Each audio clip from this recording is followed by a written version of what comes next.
Xin chào tất cả anh em đã đến với kênh Zippo Hải Nguyễn. Hôm nay là thứ năm 16 tháng 2.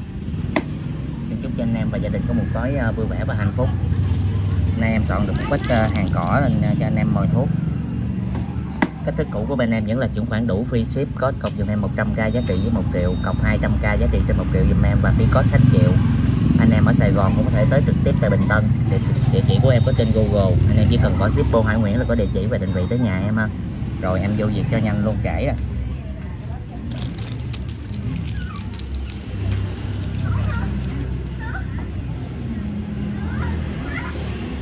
Đầu tiên em lên một con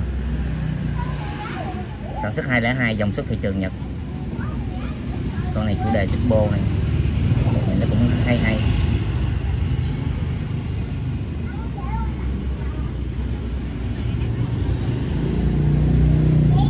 Ở đây nó có cấn dầm hơn,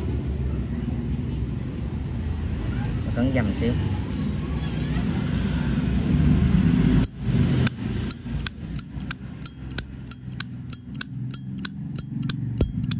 Con này to vang nha anh em.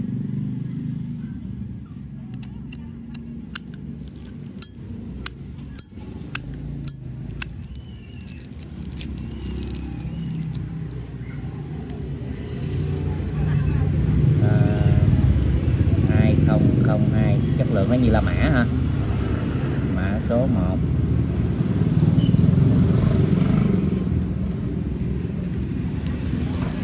$380.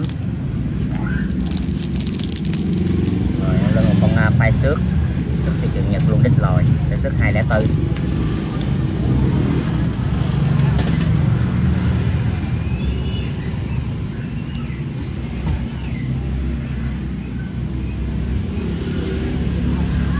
Tình trạng con này đẹp, có một dấu ngọ nhỏ xíu. Ăn cũng hay luôn ha, ăn con này hay tự nhiên.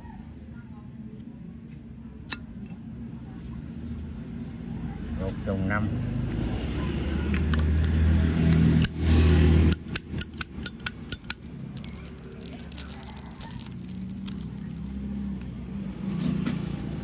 $2004 mã số 2. 380 luôn.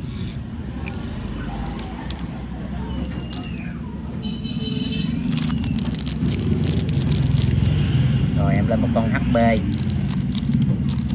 Con này em lem con thỏ lầy bôi theo zip. Con này sản xuất 203. Chất lượng của nó cũng như là mã luôn ha. Con này thì tình trạng của nó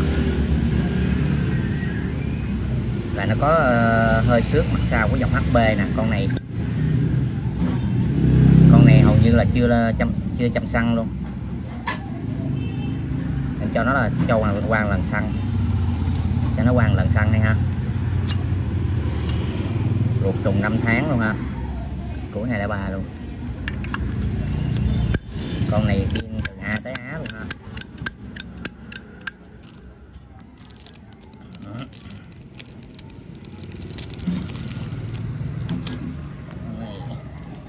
Chất lượng như la mã luôn. Mà 2003 mã số 3. 430, đẹp như mới nha anh em.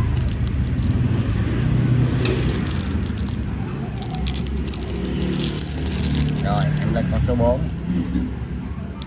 Sản xuất năm 97, chủ đề cắt zin, xuất thị trường Nhật luôn, chủ đề Zippo 97. Đây nó có cấn ở đây nè. Có cấn một điểm đó thôi anh em. Lớp rơm thì hai mặt cũng còn đẹp. Âm cũng hay.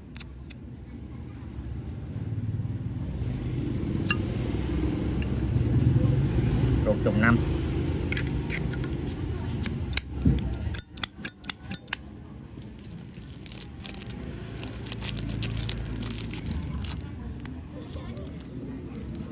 Một 997 mã số 4. 550 nha anh em. Rồi em lên con phai xước nữa, nội địa Mỹ, sản xuất năm 94.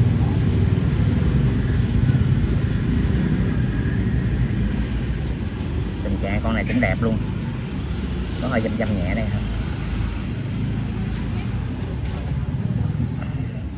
Chrome phai xước hai mặt, chủ đề Moto Racing các bạn. Cái đua xe Mazda Speed,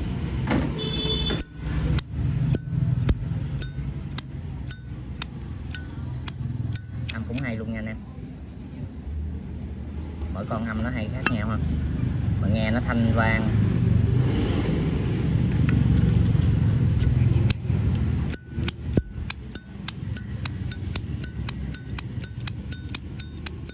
Ok ha. 1994 từ mã số 5, 550 luôn.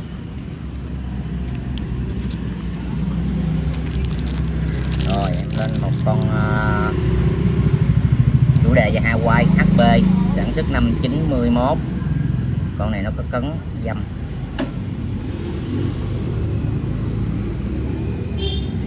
con này có cấn dăm anh em, đầu 9 lít luôn. Phai xước của HB nó cũng có xước dòng HB, âm cũng hay nha anh em, âm nó thanh nó. Con này sử dụng ruột M giai đoạn, lưỡi gà chưa chặt gốc rồi.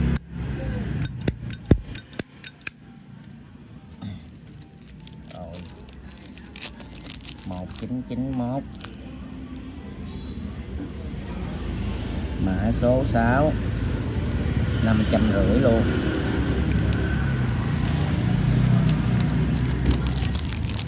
Rồi em lên một con Sơn Tĩnh Điện chủ đề về Hồng Kông. Con này thì sản xuất năm 89. Bên ngoài anh em nhìn thấy là nó rõ mộc 89 lắm, con này rõ mộc. Lớp sơn cũng còn đẹp.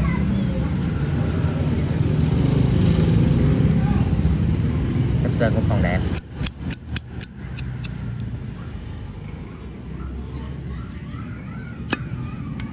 Rồi ruột con này cũng còn đẹp quá. 89 luôn ha anh em, ruột trùng 5 nha.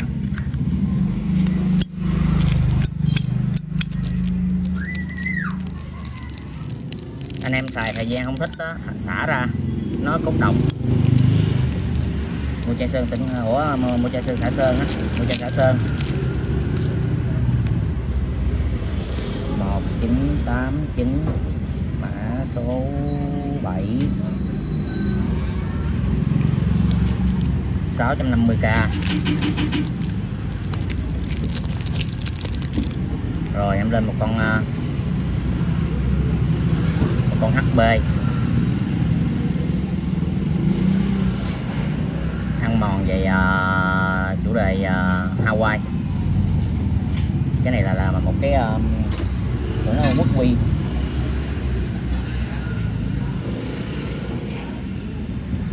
Con này tình trạng nó rất là đẹp, sản xuất năm 2000. Con này nó xước mặt sau một xíu ha.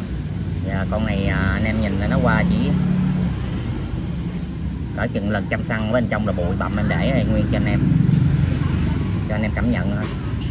Còn xong thì chốt thì em vệ sinh lại. Bánh là bán mà. Ruột trùng 5 ha, là bụi bặm không.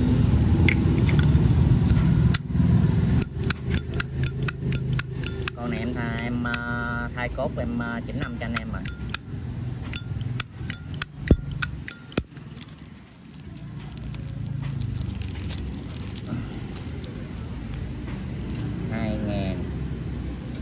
Mã số 8, 650. Con này đẹp như mới nha anh em. Nó chỉ có xước sát mặt sau, nó hơi xước tơ đó.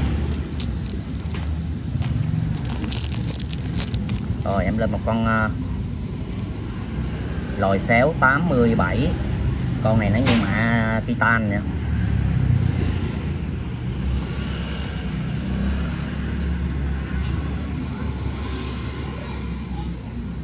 Con này nó chỉ có một chấm kim nhỏ dưới này thôi, mọc ngược em lem nó zin theo zip và được khắc ăn mòn trên nắp ha.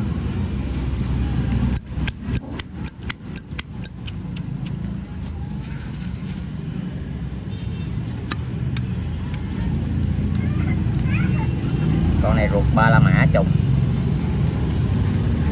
C năm mấy.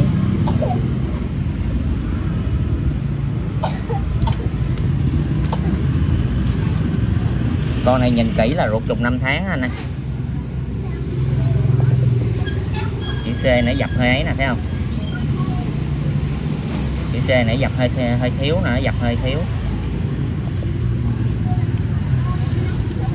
Xây 87 ha.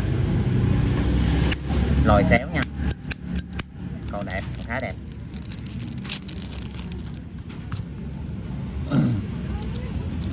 Một 987.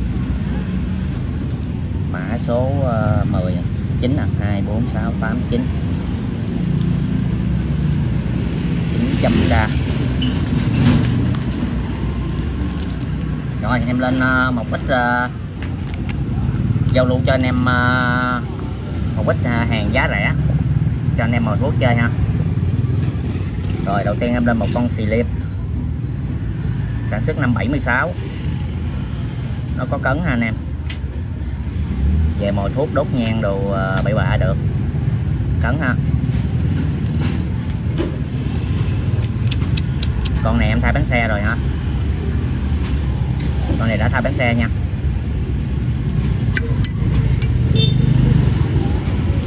Ruột một chữ chuẩn nè.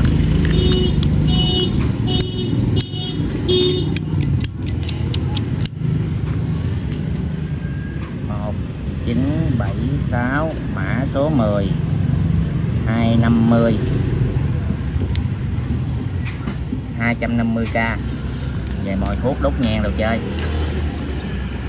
Rồi lên thêm một con xì lem nữa 1977 cũng có cấn ha. À em nói luôn là hai con xì lem này là thay kim dây đồng nha anh em. Con này thì chưa sửa chữa thay thế gì, chỉ có thay cốt lề thôi. Còn con này thì cũng còn cốt lề zin, nó hơi lá rơ xíu. Anh em nào muốn em thay cốt lề cho nó chắc chắn thì em thay luôn. Con này thì ruột hai mặt chữ chuẩn, bánh bán luôn. Con này thì chưa sửa chữa cho nó cao hơn chút. 1977 mã số 11 280. Đây rồi em lên một con HB sản xuất 211, tình trạng của nó cũng có cấn nha, để dành mồi thuốc được. Rồi anh em hỏi có hàng rẻ không thì để em lên. Và con này thay lửa gà rồi nha, con này thay lửa gà rồi ha. Bánh bán bao bán luôn, ruột trùng 5 tháng luôn. Anh em về mồi thuốc âm hay luôn.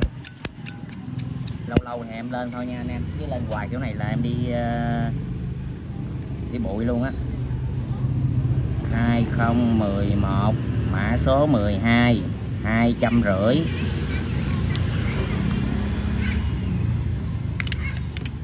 Rồi mã số nhiêu, một con 214, có tình trạng là xả sơn, có cấn. Đằng sau nắp sau nó có thân sau nó có nứt một miếng, nhưng mà không ảnh hưởng gì về cái hoạt động của nó hết ha, bao luôn.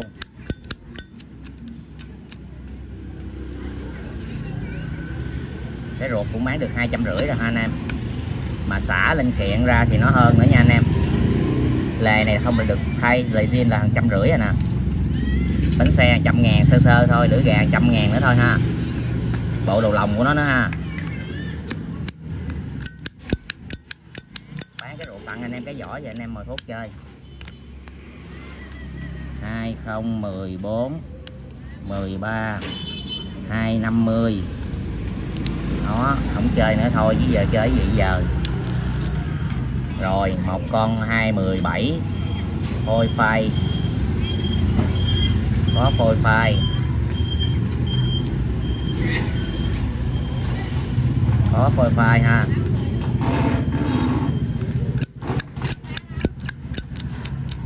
Rồi còn xăng luôn, rồi tặng lần 100 xăng luôn.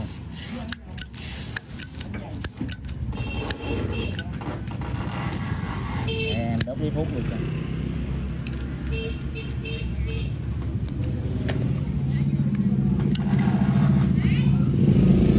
Âm nghe cũng hay nha.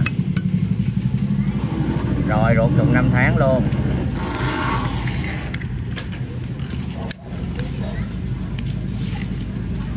Hai 17 mã 14 280. Không chơi thì thôi, chơi cái gì nữa bây giờ. Rồi một con phai xước 210.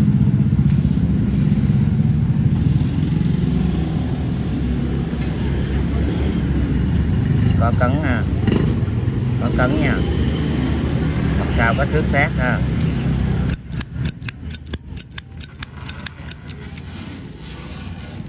Bánh bán vô tối luôn. Ruột trùng 5 tháng luôn.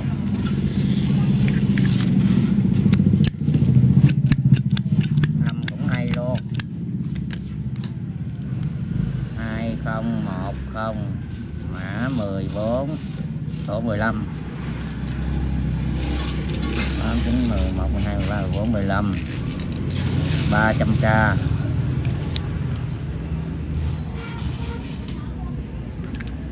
Rồi lên một con nữa satin 202, thì chất lượng nó cũng như La Mã luôn rồi ha.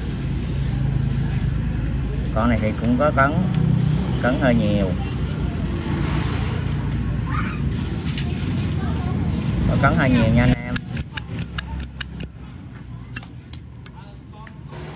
Rồi ruột trùng 5 tháng luôn,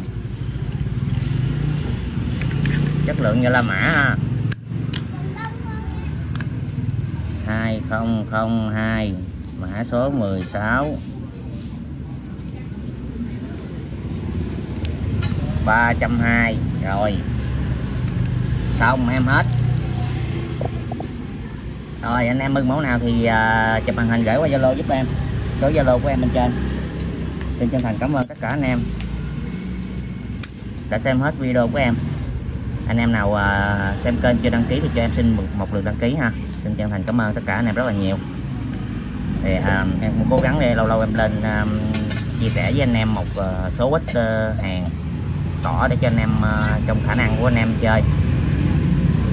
Rồi lâu lâu thôi chứ lên chỗ này hoài là chết. Rồi xin cảm ơn tất cả anh em rất là nhiều. Xin hẹn anh em ở những video sau. Xin chào tất cả anh em.